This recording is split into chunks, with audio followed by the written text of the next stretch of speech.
कधी तुम्ही विचार केलाय का की एखाद्या बिल्डिंगमध्ये शेकडो लोक बसलेले असतात, बाहेर स्ट्रॉंग विंड सुद्धा चालू असते, तरीही ती बिल्डिंग कोलॅप्स होत नाही का? Because civil engineers design structures to resist different loads. Civil इंजिनिअरिंगमध्ये लोड म्हणजे एखाद्या स्ट्रक्चरवरती ऍक्ट होणारा वेट किंवा फोर्स. प्रत्येक बिल्डिंग्स, ब्रिजेस, टॉवर्स वरती different types of load act होत असतात. जर इंजिनियर्सने हे लोड प्रॉपरली कॅल्क्युलेट नाही केले तर स्ट्रक्चर फेल होऊ शकतं. तर डिफरंट टाइपचे लोड्स कुठले कुठले असतात? Dead load, wind load, light load. पहिला लोड आहे डेड लोड. डेड लोड म्हणजे स्ट्रक्चरचं स्वतःचं परमनंट वेट. यामध्ये स्लॅब, बीम, कॉलम, वॉल्स आणि रूफ यांचं वेट येतं. इव्हन बिल्डिंग एम्प्टी असली तरी हा लोड ऑलवेज प्रेझेंट असतो.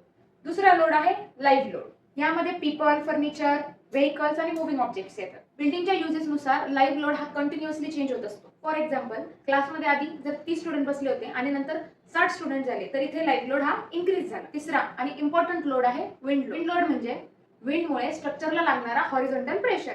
हा load specially tall buildings, bridges आणि टॉवर्स यासाठी इम्पॉर्टंट असतो. म्हणून स्काय स्क्रॅपर डिझाईन करताना civil engineer strong wind force consider करतात. सिव्हिल इंजिनियर्स हे सगळे लोड कॅल्क्युलेट करतात आणि त्यानुसारच कॉलम, बीम, फाउंडेशन यांची स्ट्रॉंग डिझाईन केली जाते आणि यालाच स्ट्रक्चरल लोड अनालिसिस असं म्हणतात.